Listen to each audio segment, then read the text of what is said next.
Start recording. Hit slideshow. Yay. All right, so we're in chapter 4 of the book, Hermeneutics, Principles and Processes of Biblical Interpretation. Again, this is the written contextual analysis. We've already gone through the historical cultural stuff. That was the last few weeks.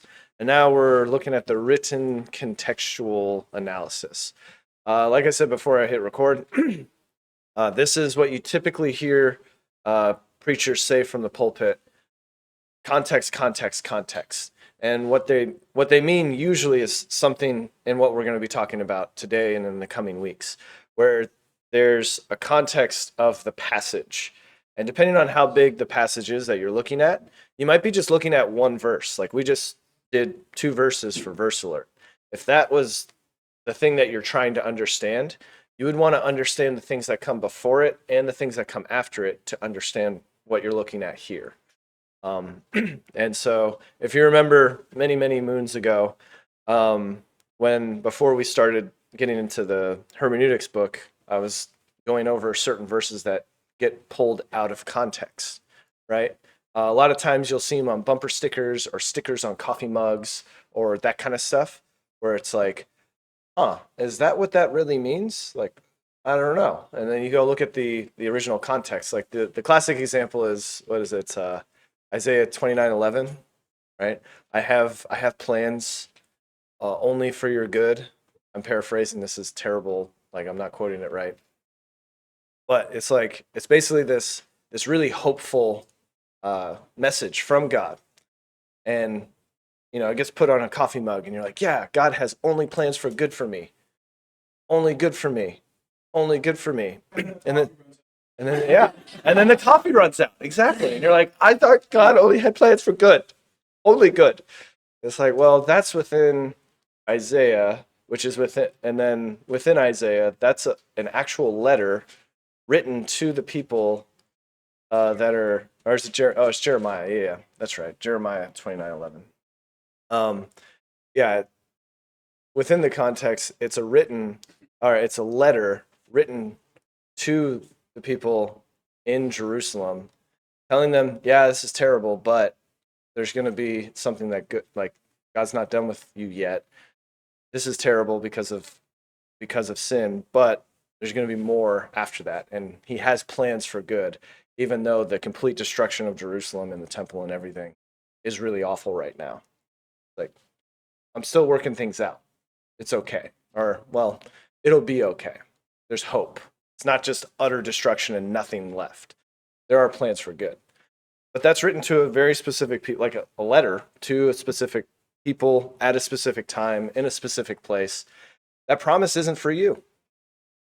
But if you claim it for yourself, you've ripped it out of its context, and you need to keep it within its context. yeah, they stopped the verse. Yeah. What's the the expected end. Yeah, exactly. So all of that is an example of written contextual analysis. So the goals for this class, which we're already, all right, we'll see how we do. Already 12 minutes in. First, understand the hermeneutical circle. Hermeneutical circle, and then be able to articulate the shortcomings of proof texting, and then differentiate between the surrounding context and the immediate context of a biblical passage. So Verkler makes a distinction between the surrounding context, which is more of the whole passage or the whole like book of the Bible, and then the immediate context is like what comes directly before what you're reading and what comes directly after. And so once we get into the circle, I think it'll make sense. But just to quote Verkler directly, let's pull this up. All right. So authors select and arrange words, phrases, sentences, paragraphs, sections, and increasingly larger units of thought in their written works in order to express meaning. So notice just right there, he's already starting with words, right? Individual words, and then you got phrases, and he's slowly building, it makes it bigger and bigger, right? So all of these things become larger units of thought. And that's how writers express meaning. How many of you guys had to write 5-paragraph essays in school? Who loved it? No? Okay. Yeah. Who? Yeah. It was, never mind. Anyways, my girls are learning that in their writing class right now. And Emma, oh, she hates it. She hates it so much. Anyways, but notice you have the whole 5-paragraph essay, but each paragraph is going to have a unit of thought, right? So if you're explaining something, first paragraph will be a certain topic, the second paragraph will be another topic, the third paragraph will be another topic, and then you have a conclusion that kind of ties everything together. Those are all units of thought, right? And that's what he's getting at here. That's how authors express meaning. Back to Verkler. Readers must accurately interpret the smaller parts of communication, such as words, in order to understand the whole of which they are a part. Yet, they must also attend to the whole, such as entire writings and genres, in order to accurately understand the parts. So there's the circle. You have to understand the parts in order to understand the whole, but you need an understanding of the whole to understand how the parts fit together. The phrase hermeneutical circle recognizes this paradox. This chapter and the one following help readers learn how to engage the hermeneutical circle through both written contextual and lexical syntactical analysis. So what he's getting at there is this. So we got this circle. You got the whole and you got the parts. And usually a lot of times we focus on the parts. And it's kind of like you miss the forest for the trees, right? You get so caught in the minutia that you're just like in the parts that you can miss out on what the whole thing is trying to get at. So again, interpreters need to accurately interpret the smaller parts in order to understand the whole, but at the same time, interpreters need to have an understanding of the whole in order to accurately interpret the smaller parts. Around the circle we go. That's the benefit of reading large chunks of your Bible. If you're doing like a daily reading and you read large sections, like if you're doing a devotional book, it usually has like 1 or 2 verses, right? And then it'll have whoever the devotional writer is, they'll write their own thoughts based on the verse that they have, right? But you're not getting the whole passage. You're just getting a small chunk and then the thoughts of the author, which is fine, right? It's a devotional reading. It's not like Bible reading. But the Bible wasn't put together as a devotional book. Yep. And let that simmer. That's not the way it was put together. It was put together in these larger units of thought. And so it's like we need to understand the whole so that way we can see how the parts all fit together. To illustrate that, I want to look at a devotion. All right, so that's really tiny. I'm going to blow that up a little bit. Now this is a Greek devotional. It's Devotions in the Greek New Testament, 52 Reflections to Inspire and Instruct by Duval. Anyways, so it takes a verse or two, or maybe even a small section. It looks at the Greek and then talks about. So this is a little bit more. It's starting in lexical syntactical, and then he's going to broaden it out all the way to the whole book of Matthew, and tell you why he thinks righteousness as a term, right? That's one word, righteousness. He's gonna understand it in a different way based on the whole book of Matthew. But he's going to start with that one word. So you guys remember why Joseph was called righteous? In the first chapter.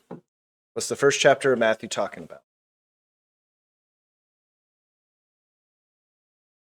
Say again. First chapter of Matthew. Genealogy. Yep. Yep. Mary's pregnant. right? He doesn't want to. He wants to divorce her privately, right? He doesn't want to make her a public example, and he says that he's righteous. So being a righteous man, he does this. Well, there's an interesting Greek thing which we'll see, and then it might not be something that you've ever heard before, but then he's going to justify why he thinks he interpret it that way based on the whole book of Matthew, which I find really interesting. And the goal of reading this devotion is, one, it's really cool because Greek is cool, and then two, he works from the word all the way out to the whole book. And having an understanding of the whole book helps him interpret this one word within one verse. And that's what this hermeneutical circle is all about. So, what does biblical righteousness look like in practice? When confronted with what appeared to be a clear case of unfaithfulness on the part of his betrothed, Joseph decided to divorce her quietly. Matthew 1:19 indicates two key factors, besides the presumption of Mary's guilt, that helps us understand his plan for dealing with the issue. These two factors are indicated in two participles that appear between the opening reference to Joseph as Mary's husband and the final clause, which contain the main verb and tell us his decision. The relevant participles could be translated being righteous and not wanting to make her an example. So those are the two things that are that guide his decision. Joseph being righteous and not wanting to make her an example. He makes a choice, and that's the main verb of the sentence, is what he chooses to do. But these participles can be understood in more than one way, and the English translation just given does not offer the same variety of interpretations as the Greek. Most interpreters take both participles to be causal, meaning Joseph acted as he did because he was righteous and did not want to make a public example of Mary by denouncing her as an immoral woman. Some, however, argue that since both Roman law and Jewish tradition were clear that righteousness required the public denouncement of unfaithfulness, lest the innocent party be guilty of condoning or covering up sin in the community, the first participle should be taken as concessive, meaning, despite being righteous, and because he was unwilling to make an example of her, he decided to divorce her privately. One perception of the logical relationship between the nature of righteousness and Joseph's plan depends to a great extent on one's understanding of the nature of righteousness.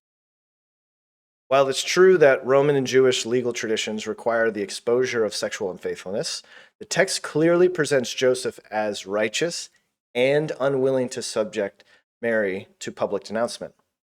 The present participle indicates not that he had been righteous, but thought of acting unrighteously in this instant, but rather that he was righteous even as he decided on his plan of action.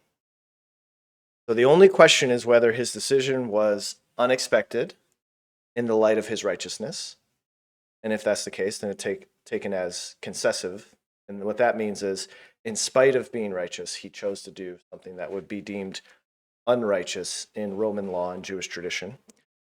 Back to the text. Or was a direct result of his righteousness, and that's causal. So because he was righteous, he decided to act this way. I suggest that while the parallel participles would tend to suggest that both should be taken as causal, so he thinks should be causal, the question is one that will be clarified as readers make their way through the rest of the gospel.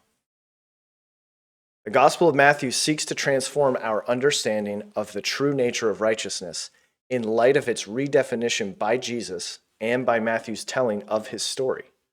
In this gospel, it becomes clear that for Jesus and Matthew, mercy and compassion are not at odds with righteousness, but are crucial marks of righteousness, just as they are in the Old Testament. Jesus demands not the same righteousness as the scribes and the Pharisees, but a greater righteousness. That's in the Sermon on the Mount, Matthew 5:20. One that will lead his disciples to show mercy to the least of his brothers, Matthew 25:34, 40. Jesus emphasized the theme of Hosea 6:6. He quotes it 2 times in the book of Matthew. God prefers mercy over sacrifice, Matthew 9:13 and 12:7. And he demonstrated what that preference looks like by befriending tax collectors and sinners. His sacrifice on the cross is about extending mercy to us sinners rather than leaving us to our own destruction. But that's where having an understanding of the whole book of Matthew and how righteousness looks within the whole book influences the decision on how to translate righteousness in the first chapter. Yes, sir.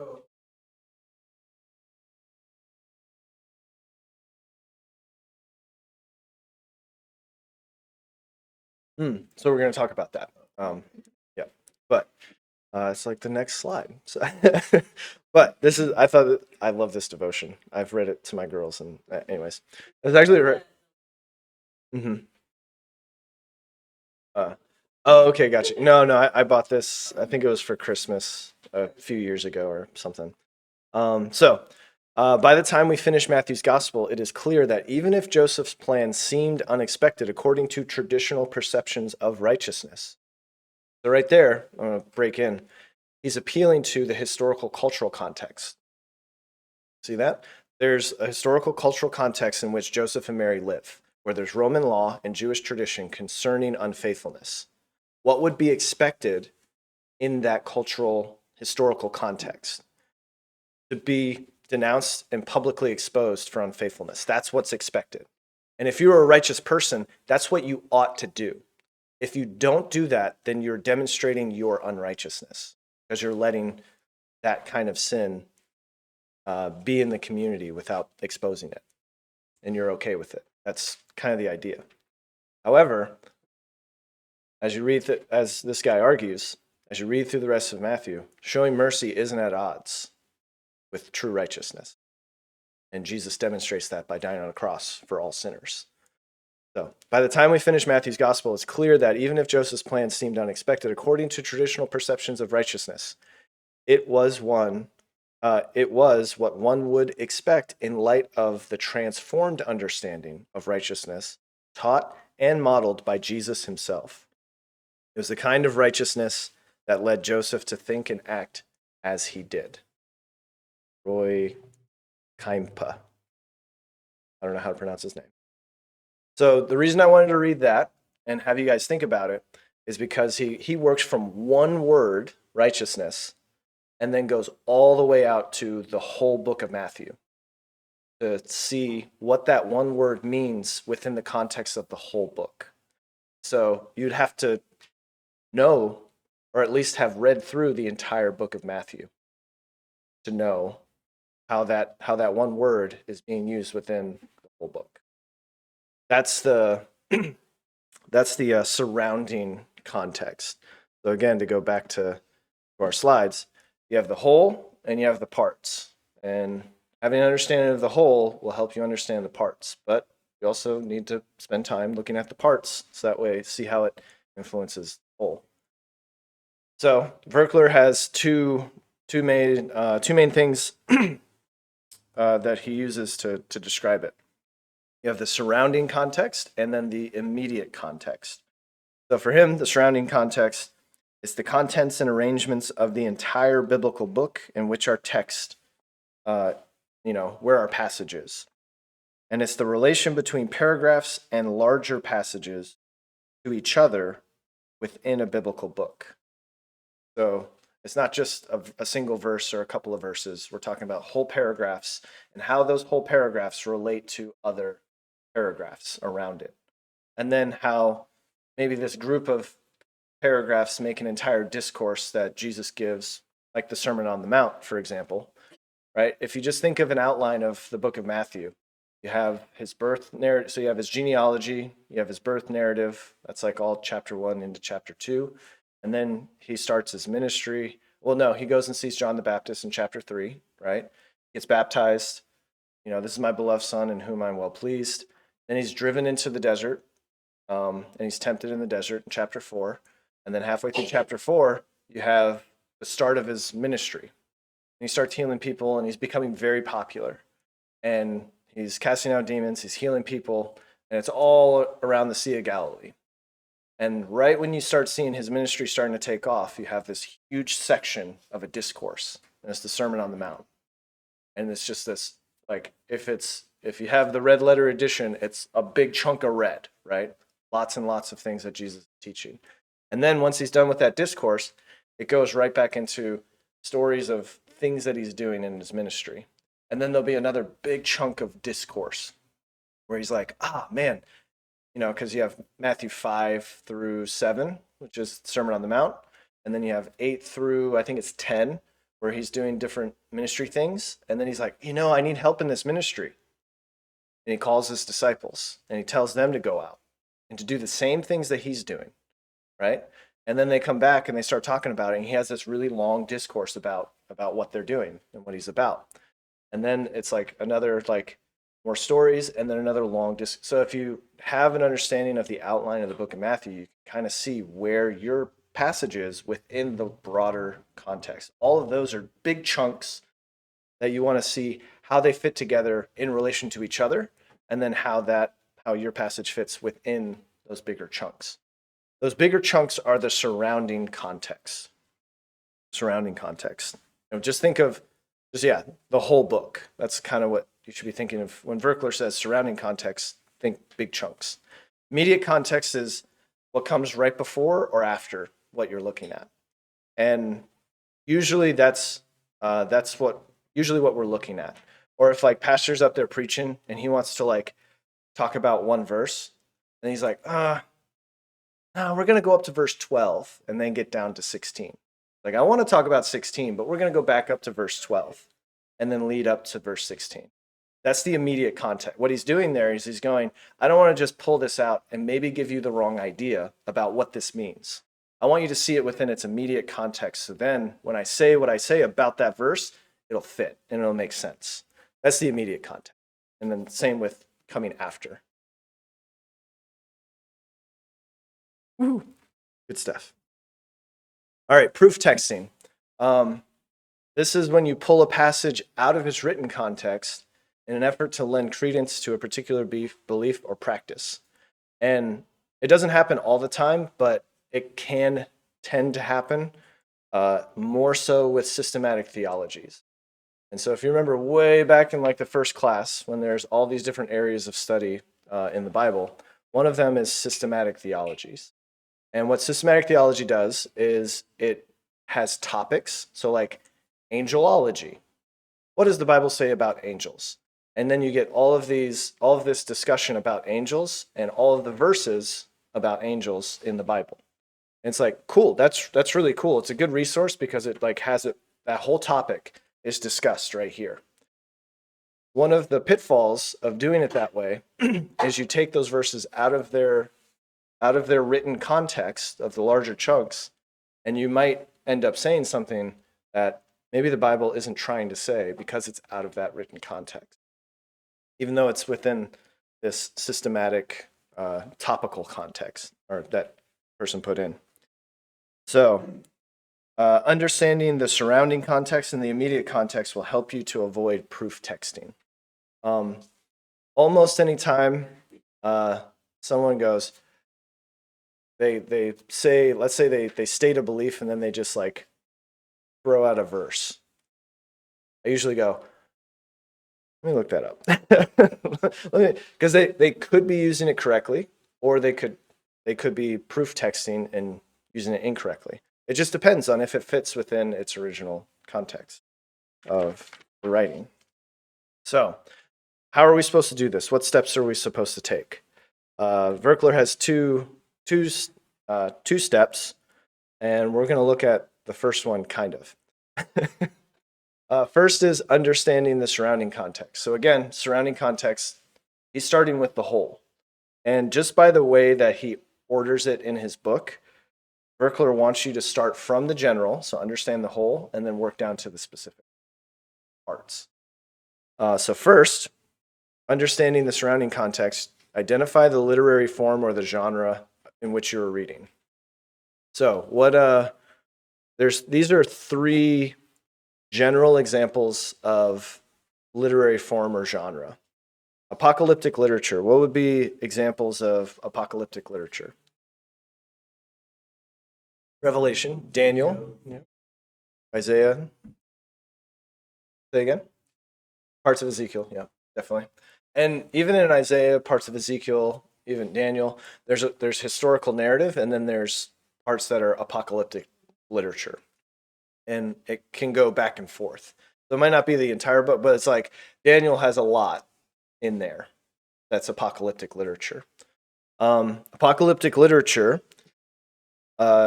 uses language more symbolically than these other two. So when you're reading apocalyptic literature, there's a lot of symbolism being used. That will influence how you interpret it. Prose. What would be examples? And this is usually a literal use of language.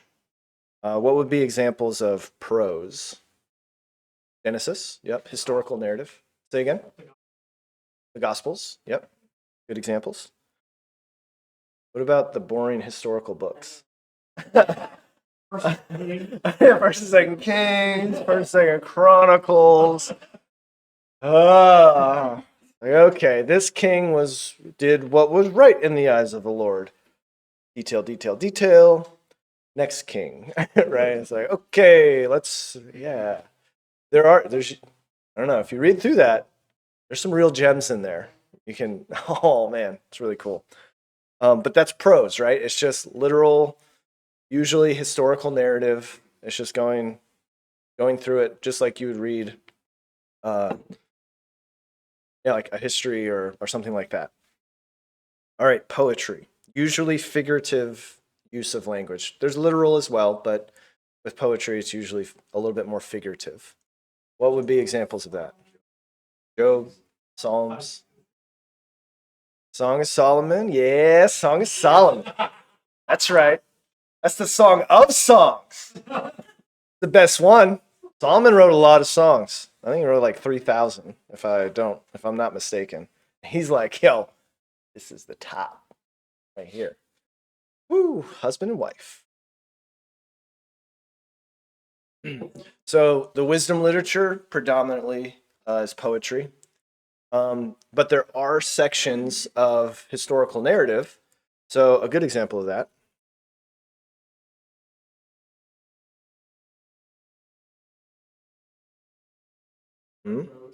Exodus 15. So here you go. We'll do that one. So then sang Moses and the children of Israel this song. Poetic, right? And it's like, all right, I will sing unto the Lord, for he hath triumphed gloriously. The horse and his rider he hath thrown into the sea. Did God literally throw them into the sea? No, but he is victorious over the Egyptians, right? And this is a poetic way of describing what the Lord did. The Lord is my strength and song. He is become my salvation. He is my God, and I will prepare him a habitation. My father's God, and I will exalt him. I will prepare him a habitation. They just left Egypt. What's coming at the end of the book of Exodus? Tabernacle. Whoa. Foreshadow, like right there in this song, they just get through it. It's like already foreshadowing what's coming, which the Bible's so cool. It holds together so well. Yeah, the Lord is a man of war. The Lord is his name. Yahweh, like capital Lord. That's the divine name, Yahweh. Pharaoh's chariots and his host hath he cast into the sea. His chosen captains also are drowned in the Red Sea. Like, can you hear the yes? Like, right? I mean, like, it's so great. The Lord is awesome, right? And then, like, it's a pretty long song. And then you get right back into historical narrative, right? Verse 19, there's a paragraph. And that's prose, right? It's more literal use. And then you have another like little verse, and Miriam answered, singing to the Lord. And then you have more prose, more historical narrative.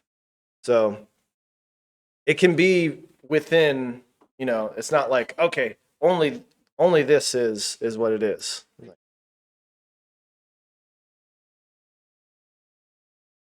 Oh, and he's consecrating the temple. Ooh, is that poetry or is it? I don't think it is. And sometimes it depends on. I guess, do you remember where that's at? It's What's the if my people who are called by my name? Second. All right.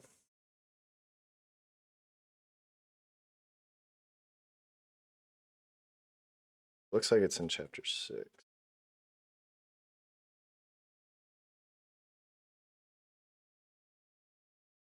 Going way back up. They're long verses. Yep. Yep. The Lord, yeah, then said Solomon, the Lord hath said that he would dwell in thick darkness, but I have built a house of habitation for thee, a place of dwelling forever. The king turned his face and blessed the whole congregation of Israel, and all the congregation of Israel stood. And he said, and then this is his prayer of consecration. So I would say no. I would say it's more prose than there might be like poetic flourishes in his language, but it's not poetry. Whereas, I mean, a very clear example. Um, well, this is just another clear example. We have all of this narrative of Joseph and his brothers, big blocks of text, right? And then Jacob called unto his sons and said, gather yourselves together, that I may tell you that which shall befall you in the last days. Last days. That's an interesting phrase. That's a very interesting phrase. Like, just log that away. Jacob is talking about the last days. Are we in the like, ah, man, what's he talking about here? But then you have all of this, and notice how it's structured. Not every Bible will do this. Like my little thin line KJV, it has every verse as a single line. So and then it'll have like little paragraph markers to mark where the paragraphs are, but it's not set in paragraph form. This one is set in paragraph form. And then when it goes into poetry, it'll set it kind of off to the, it won't be in paragraph form, it'll be in like poetic form, as you can see.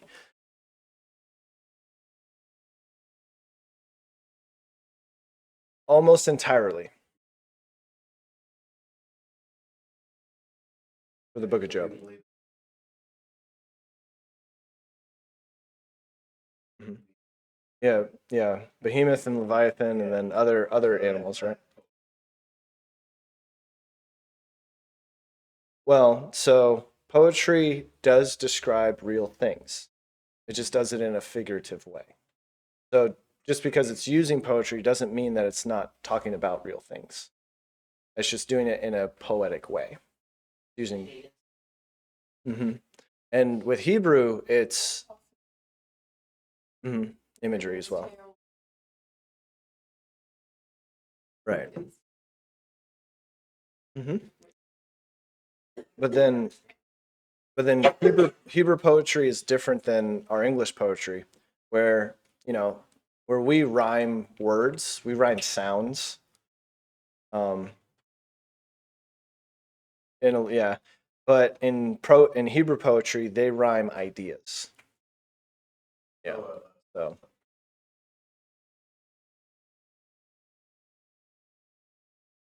would you be able? I think you could do supporting. You could support doctrine from, but it's not a. Um, we talked about this a while ago. You asked the same question a while ago.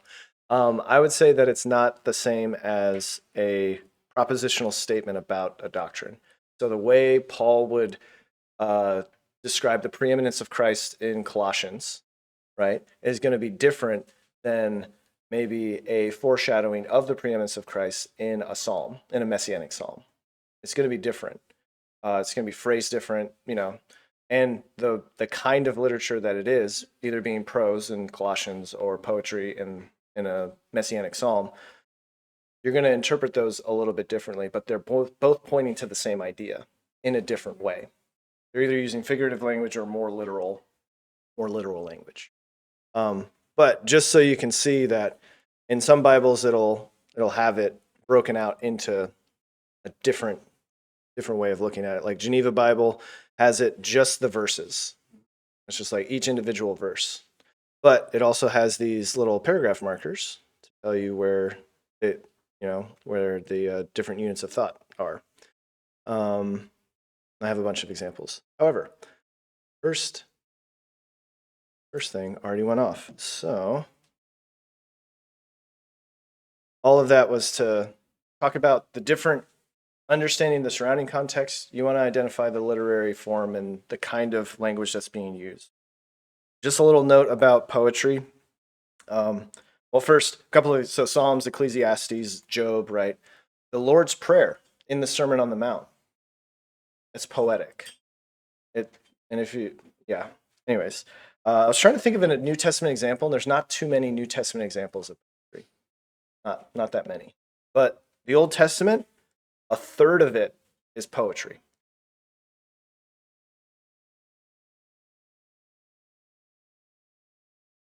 Yes. Yeah, so that's a song. So it's Zechariah, and then Mary has a song, right? Her cousin Elizabeth and John the Baptist are, yeah, leaps in the womb, and yeah. So there is some poetry, some songs in the New Testament, but it's much more sparing than the Old Testament. The Old Testament is full of it.